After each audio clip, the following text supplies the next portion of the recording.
Before he died, a millionaire left a letter for the neighbor who took care of him in his final days, and its contents changed everything. Brandon had always been a man of quiet presence and firm decisions.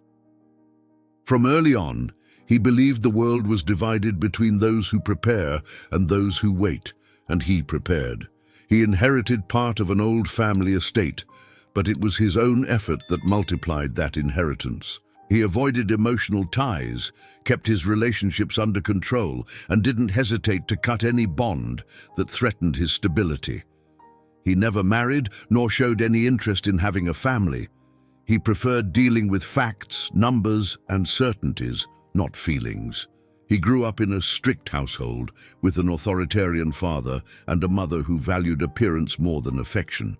His siblings took different paths, and over time, the distance turned into silence, some out of convenience, others out of pride. Brandon held old grudges, mainly because of an episode when he chose to support a sick friend. His family reacted coldly, and he simply pushed them away. Since then, he created a closed routine where everything was calculated. He lived alone in a large house, surrounded by papers, safes, contracts, and silence. Behind the tall walls and the old facade of Brandon's house, there was only silence and rigidity. Those living nearby knew little about the lonely man who lived there. They saw lights on at predictable hours, heard rare footsteps, and occasionally the dry sound of a chair being dragged, nothing more. He didn't receive visitors, didn't speak to neighbors, and wouldn't let anyone cross his gate. He told himself quietly, "Paid people do what they're told, and then tell what they shouldn't." That was why, even as his health showed signs of decline, he refused any kind of professional help. He tried to handle everything on his own. He climbed stairs with effort, carried his own bags as best as he could, and hid his chronic cough behind thick walls. When he first fell in the bathroom, he dragged himself to the couch without calling for help. He got up 2 days later, alone, because no one knew. Not even he would allow anyone to know. The second fall came weeks later, and this time it cost him more than bruises. From then on, his steps became dragging, his hands trembled more, and the days started to blur together. That's when Barbara appeared. She lived next door. Widowed long ago, she led a simple life, cared for her house with effort and affection, and raised her grandson with more care than resources. Her daughter lived far away, visited rarely but not out of indifference. Life kept them apart, between unstable jobs and tight rent. Their first contact wasn't planned. Barbara noticed that Brandon's trash had been piling up for days. Open bags full, knocked over by cats. Without waiting for an invitation or a response, she grabbed gloves and began cleaning it all up. That afternoon, the sound of footsteps and dragging bags caught Brandon's attention. He approached the window discreetly, without turning on the light. He saw Barbara with a broom and 2 black bags. She was picking up the trash that had accumulated in front of his house. She didn't look around, she just did what needed to be done. When she finished, she calmly walked back home as if it was part of her routine. The next day, Brandon decided to sweep the yard. His movements were slow and short. Upon reaching the gate, he saw Barbara sweeping the sidewalk on her side. "Was that you messing with the trash?" he asked, not raising his voice much. Barbara glanced briefly, wiping her hands on her apron. "Yes. It had piled up and the bags were torn. I thought it better to clean it up before it got worse." Brandon nodded without saying anything. "Sorry if I invaded your space. I didn't mean any harm," she added. "You didn't. You just caught me by surprise." She made a hand gesture and turned to leave. "Do you need anything from the store? I'm going soon." Brandon looked at her surprised. "No." "Okay, just asking because I saw the empty milk carton outside." "Oh, that... I forgot to take it out." Barbara just gave a slight nod. "If you change your mind, just leave a note on the gate." And then she went on her way. She didn't insist, didn't force conversation. That night, Brandon left a note held down by a stone on the porch floor. If you're still going to the store tomorrow, I need rice and soap. The next day, the bag was there, and the change too. Once, she saw the mop fallen in the yard and went in just far enough to pick it up. Brandon saw through the window. When she left, he said nothing, but that night he left a small jar of dulce de leche on her porch. No note, just left it there. Days later, a note appeared on his door. "Thank you for the dulce de leche." The handwriting was simple but firm. Time softened his refusals. One day, when opening the door to get the bag, Brandon let slip, "You can come in for a minute, just to leave this in the kitchen." She came in, didn't look around, just left the groceries and left. After that, the notes became more specific. "If you can, buy unscented soap. I need gauze. Bring unsalted bread." Barbara replied only with a scribbled "done" or "okay" in the corner of the package. Brandon started leaving the medicines on the table. She organized them by schedule. Later, she began writing the times in a notebook. "Is this one for the morning?" she asked once, showing a white pill. "Yes," said Brandon, "with water, before breakfast." "Noted," she said. On a rainy day, she appeared with clean sheets. She had changed those on the bed. "I didn't ask for this," he said. "I know," she replied, "but the old ones were damp." Brandon didn't answer, but the next day he left a new package of laundry detergent leaning against the wall between the houses. They didn't talk much, but they talked enough. One day she knocked on the door with her grandson beside her. "He wanted to thank you for the book." Brandon, surprised, looked at the boy. "Did you like it?" "Very much," said the boy. "Are there more?" Brandon looked at him for a few seconds. "Yes, there are," he said. "I'll set some aside." The boy smiled. Barbara nodded in thanks and left. From that day on, once a week, the boy came to pick up books, returned them silently with a handmade bookmark. Brandon's face began to change. His eyes hardened more slowly. His shoulders weren't so tense, and although he still didn't smile often, his silences had become less defensive.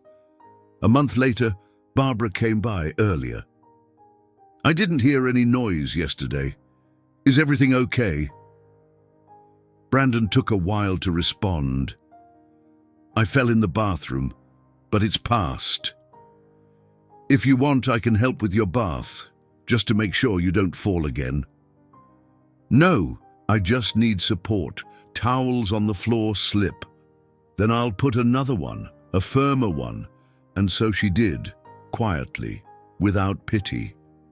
Time passed. Barbara began entering without knocking, left the door ajar so he wouldn't be startled.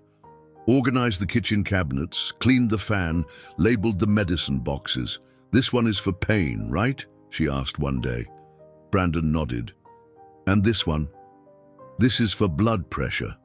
"Okay, goes in the blue jar." She created a color system. Never explained, but he understood. Sometimes she talked about her daughter. "She's trying a new job, said she might visit next month." Brandon listened, but rarely commented. Still, he listened carefully. "And your grandson?" "He's learning to play guitar. Wants to play for you one day." "Maybe another day," he said. "That's okay." One day, Brandon had a high fever. Barbara noticed and called the doctor he had indicated in an old note. "You have a fever," she said, placing a cloth on his forehead. "No need to worry," murmured Brandon, almost voiceless. "I do need to. Someone has to." That night, she slept in his living room armchair, woke 3 times to take his temperature. By morning, the fever had dropped. "You survived," she said, smiling quietly. "Barely." She got up and made tea. Without ever asking for anything, without ever demanding, Barbara became part of the house. It was as if she was always there, but without taking up space. In the following weeks, Brandon spoke less and less. His eyes were duller, his hands slower.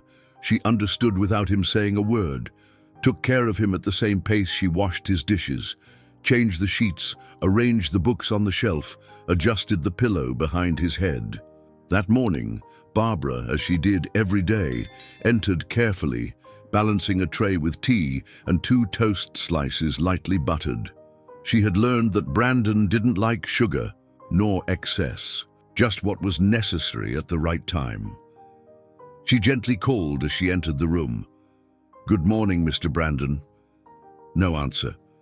She left the tray on the dresser and approached slowly.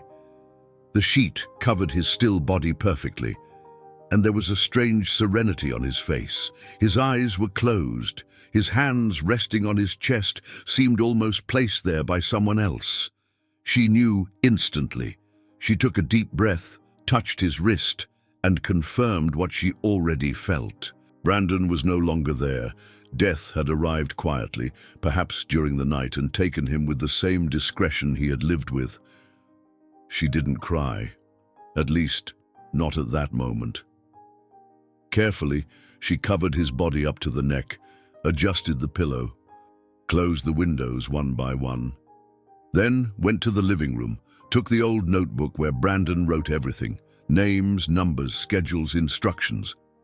Called the doctor he had indicated months earlier. Then called the lawyer, also according to instructions. She did everything silently, with precision, just as he would have wanted. The funeral was scheduled for the next day. Brandon had always asked for something discreet, without exaggerated tributes, and so it was. However, what surprised Barbara was the number of people who showed up.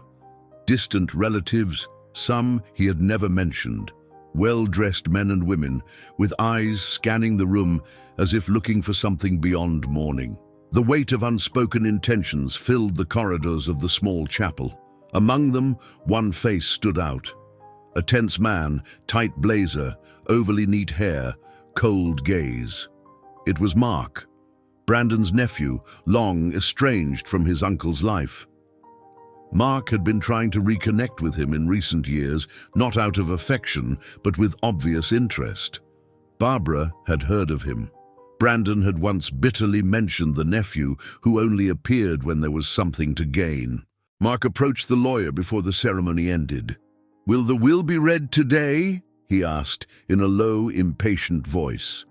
The lawyer, a man of contained gestures, calmly replied, "It will be read in 3 days, at the family office." Mark clenched his teeth. 3 days? That's a waste of time. That's the time he stipulated, and it will be respected. Mark turned around, huffing. Of course, always his way.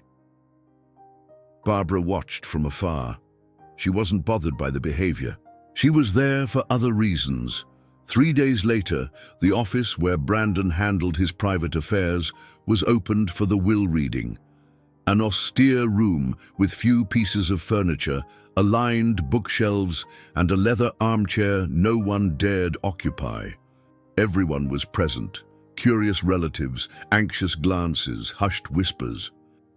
Mark sat at the end of the table, arms crossed. The lawyer opened the sealed envelope with formal gestures. "Will written and signed by Brandon in full sanity with witnesses and medical documentation. I now proceed to read the contents." The silence was heavy. "I declare by my free and conscious will that I leave all my assets, real estate, bank accounts, investments, safes, art collection, and other properties, to Barbara, my neighbor who, without ever asking for anything in return, accompanied me in my last years with a dignity I never found in my own family." A murmur passed through the room. Mark shifted in his seat. "All the assets?" whispered a cousin, astonished. "House, rented apartments, a safe with gold bars, bank balance, and high-value art pieces," repeated the lawyer, unhurried. Mark suddenly stood up.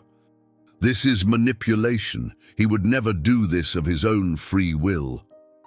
The lawyer raised his eyes firmly. "There are recorded videos in which Brandon clearly affirms his decision. There are also handwritten letters, dated, and reports signed by 2 different doctors. No clause is legally contestable." Mark laughed scornfully. "And what did he leave me? Nothing? After everything?" The lawyer took a smaller envelope. "He leaves Mark only an old watch, inherited from his father." Mark grabbed the envelope, tore it open fiercely, and took out the watch. It was simple, with a worn leather strap. "Is that all?" Brandon wrote, "To Mark, I leave lost time. It's all I have to give back." Mark threw the watch on the table and left, slamming the door. No one followed. The lawyer waited for silence to settle, then took out another envelope, this one with Barbara's name handwritten. "He asked me to deliver this personally." Barbara held the envelope with both hands. Brandon's handwriting was firm, meticulous.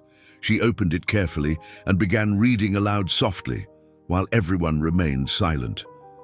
"Barbara, if this letter has reached you, it means I have already departed. I don't know what the world will be like now, but I know it will be better with you in it. I spent my life believing the value of things came from their usefulness, that everything should serve a purpose, and that any feeling was an unnecessary risk.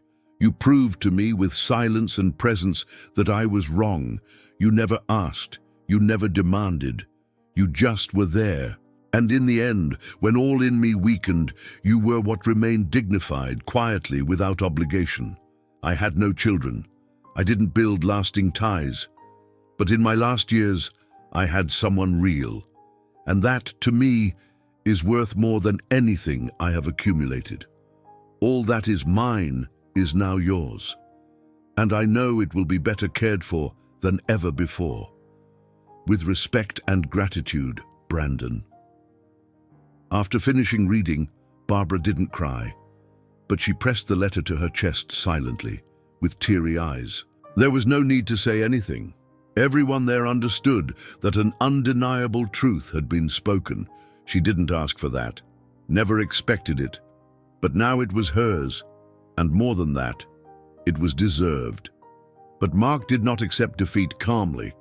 The next day, he had already filed a lawsuit trying to annul the document. He claimed Brandon had been manipulated, that his mental health was compromised, and that Barbara took advantage of his fragility to claim an inheritance that, according to him, belonged to the family.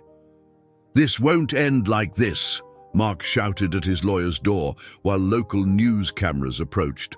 "That woman tricked my uncle. He wasn't in any condition to decide anything." Barbara watched the news headline quietly at the end of the day. Her grandson looked at her, trying to understand what was happening. "They're saying you stole," said the boy. "They're saying what they don't know," Barbara replied, "and those who really know don't need to shout." The battle in court was anything but discreet.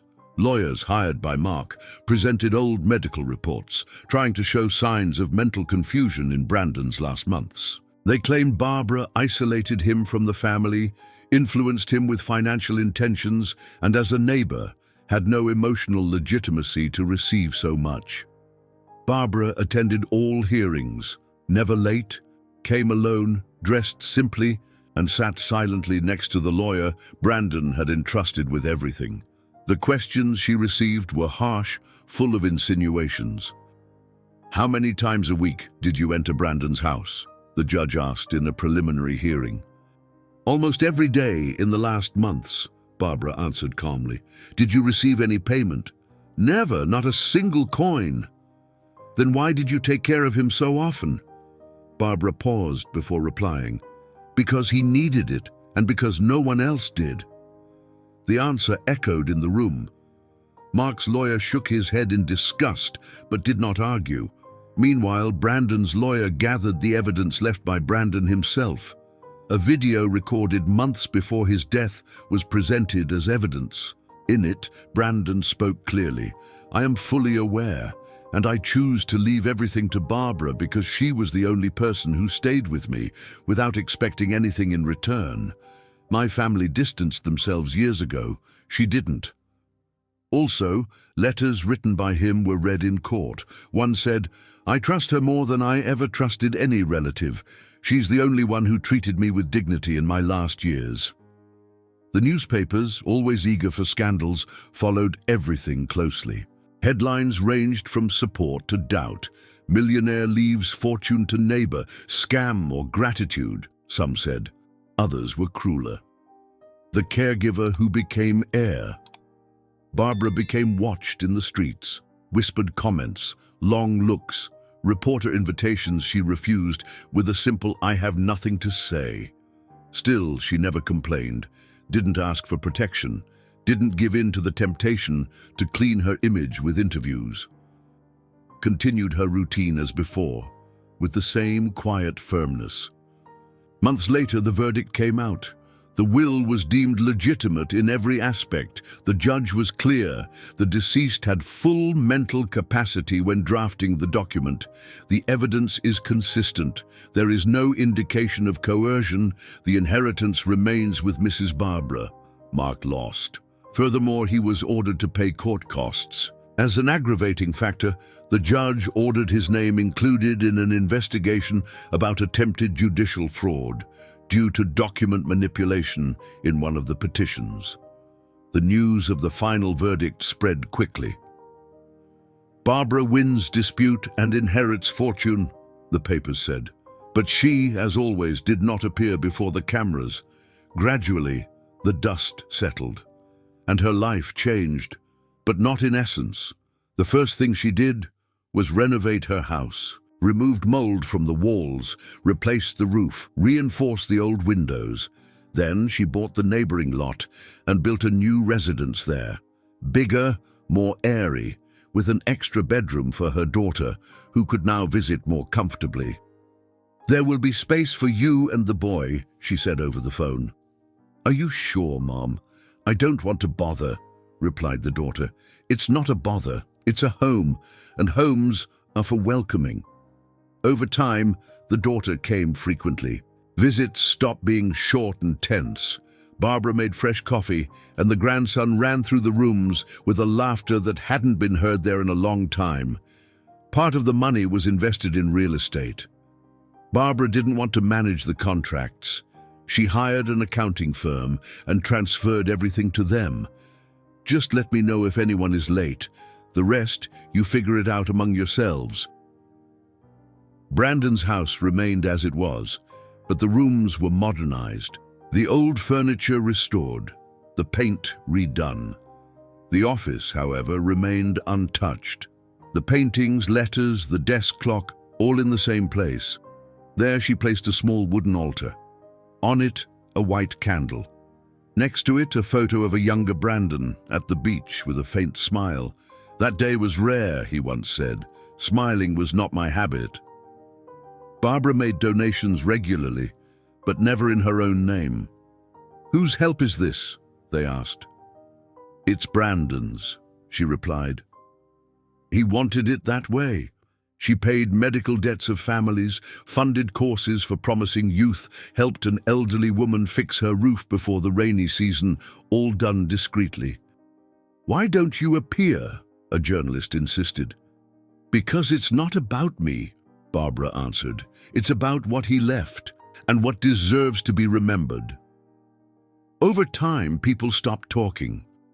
Barbara continued to live simply, walked to the market with her grandson by her side, now wearing a private school uniform. "Do you like the new school?" she asked. "There's a library," the boy said, smiling, "and music class." He got a computer, imported books, and started playing guitar. He never bragged. He had learned from his grandmother the importance of what's done in silence. The daughter, once distant, became a constant presence.